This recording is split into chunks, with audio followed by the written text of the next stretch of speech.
প্রিয় ভাই এবং বোনেরা, সৃষ্টির সূচনা থেকেই বছরে 12টি মাস। আল্লাহ রাব্বুল আলামিন কোরআনুল কারীমে এটা উল্লেখ করেছেন। তন্মধ্যে 4টি মাস সম্মানিত এবং পবিত্র।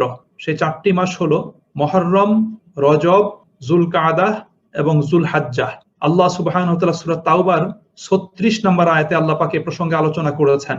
আল্লাহ তাআলা বলেন, ইন্না ইদ্দাতাশ শুহুর, নিশ্চয়ই মাস গণনায় ইনদাল্লাহি, আল্লাহ তাআলার নিকট, ইসনা আশারা শাহরান, 12টি মাস বছরে। বছরে 12টি মাস রয়েছে আল্লাহ পাকের নিকট, ফি কিতাবিল্লাহি, আল্লাহ পাকের কিতাবে, ইয়াউমা খালাকাস সামাওয়াতি ওয়াল আরদ, যেদিন থেকে আল্লাহ পাক আকাশমণ্ডল পৃথিবী সৃষ্টি করেছেন।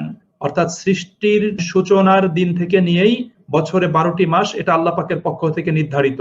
আল্লাহ বলেন, মিনহা আরবাআতুন হুরুম, আর এই 12টি মাসের মধ্যে 4টি মাস হলো সম্মানিত এবং পবিত্র। এই 4টি সম্মানিত মাসের অন্যতম মাসটি হলো যুলহাজ্জাহ। ইসলামী শরীয়তে যুলহাজ্জাহ অত্যন্ত গুরুত্বপূর্ণ এবং বরকতময় একটা মাস।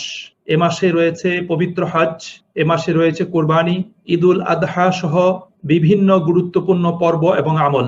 বিশেষ করে যুলহাজ্জার প্রথম 10 দিন, এমনকি হাদিসের আলোকে প্রথম 13 দিন খুবই গুরুত্বপূর্ণ, বরকতময় এবং ফজিলতপূর্ণ।